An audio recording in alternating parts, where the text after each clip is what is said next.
ஜீவ அப்பம் நிறுவனத்தாருக்கும் ஜீவ அப்பம் நேயர்களுக்கும் பிஷப் டாக்டர் CN ராஜ்குமார் அவருடைய மனமார்ந்த வாழ்த்துக்கள்.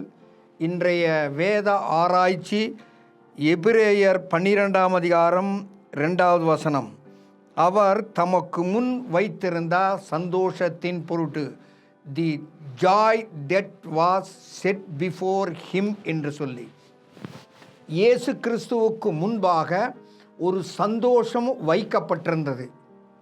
இயேசு கிறிஸ்துவுக்கும் சந்தோஷத்துக்கும் இடையில ஒரு சில காரியங்களை இயேசு கடந்து போய் தனக்கு முன்னால் வைத்திருந்த அந்த சந்தோஷத்தை எடுத்துக்கொள்ள வேண்டும் அல்லது பெற்றுக்கொள்ள வேண்டும் என்று தேவ நியதி இருந்தது.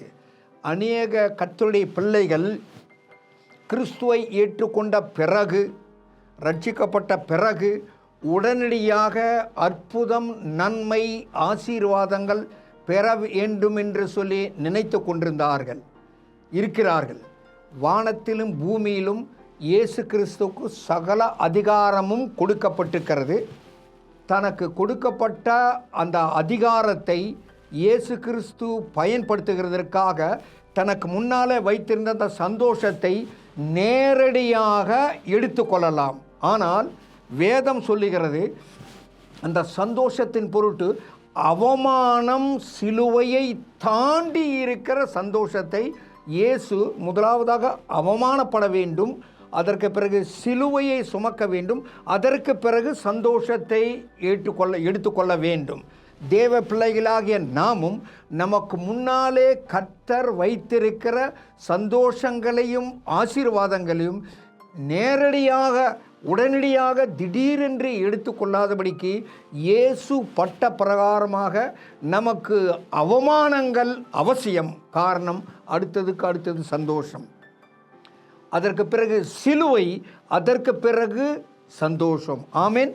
ஆகவே அவமானத்தையும் சிலுவையையும் தாண்டிதானே நமக்கு முன்னாலே வைக்கப்பட்ட அந்த சந்தோஷத்தை இயேசு எடுத்துக்கொண்ட பிரகாரமாக நாமும் எடுத்துக்கொள்ளுகிறதற்கு இயேசுவை போல முறையும் நீண்ட காலத்தினுடைய பொறுமையும் சகிப்பும் நமக்கு தேவையாயிருக்கிறது.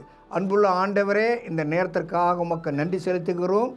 இயேசு தனக்கு முன்னாலே வைக்கப்பட்ட சந்தோஷத்தை, அவமானத்தையும் சிலுவையையும் சகித்து அதற்கு பிறகு தேவனுடைய சிங்காசனத்தில் வலது பார்சத்திலே வீற்றிருக்கிற பிரகாரமாக எங்களுக்கு வருகின்ற அவமானம், சிலுவை எல்லாம் தேவனுடைய சிங்காசனத்தின் வலது பார்சத்திலே நீ வைத்திருக்கிற ஆசீர்வாதங்களை சுதந்திரித்து கொள்ளுகிறதற்காக நீர் அனுமதிக்கிறீர் என்று சொல்லி பொறுமையோட படிப்படியாக சகித்து பெற்றுக்கொள்ளும்படியான நீண்ட பொறுமையை இயேசு கிறிஸ்துவை போல எங்களுக்கு கொடுக்கும்படியாக நாங்கள் ஜெபிக்கிறோம்.